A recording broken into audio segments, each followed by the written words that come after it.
All right, so we are doing the second video in this 5-part series where I talk about buying and selling a home simultaneously. This is a complicated process, but I've got you.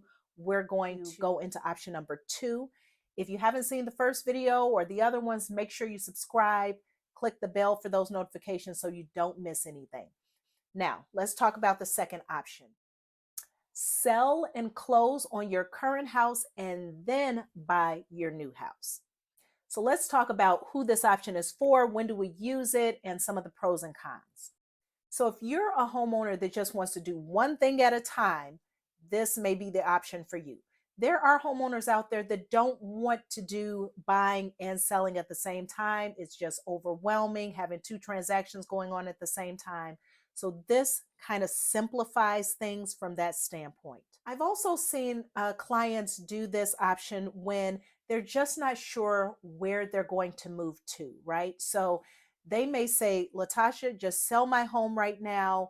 I want to take advantage of the spring market or the strong sellers market at that time.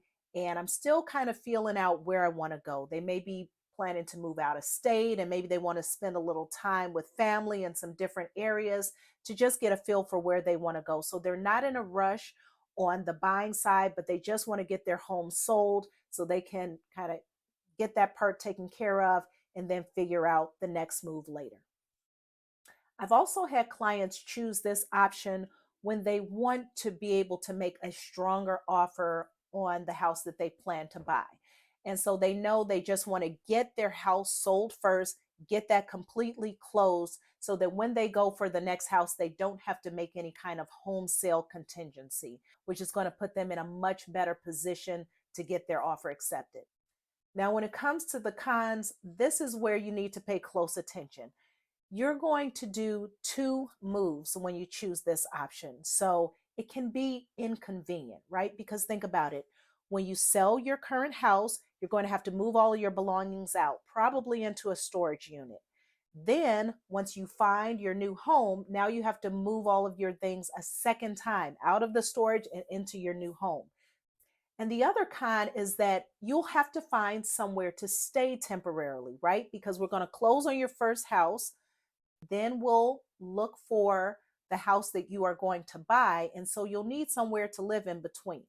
Just keep in mind, make sure you're clear on the timeline of how long you think it's going to take to find a new house and close on it. So consult with me about that. Depending on the market, depending on where you're looking, that could vary. But you want to have that in mind so that you're clear around how long you're going to need to stay somewhere else, right? If you're staying with a family member, you may be okay with 30 days, but if I tell you it may be 60 days, you may be thinking, I'm not so sure about that.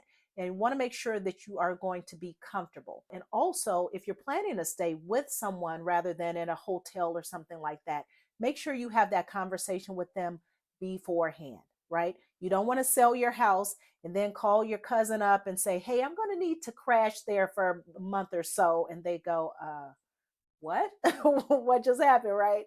You don't want that to happen. So this requires a little bit of planning as far as that goes to make sure you know where you're going to stay. Whoever you're staying with, they're good with it. And you can go ahead then and shop for your next home. That's it. That's option number 2. Sell your current house and then buy your new house afterwards. Make sure to check out my other videos in this series where I'm talking about buying and selling simultaneously. As always, feel free to reach out to me. I'd love to consult with you and help you figure out what option is best for you.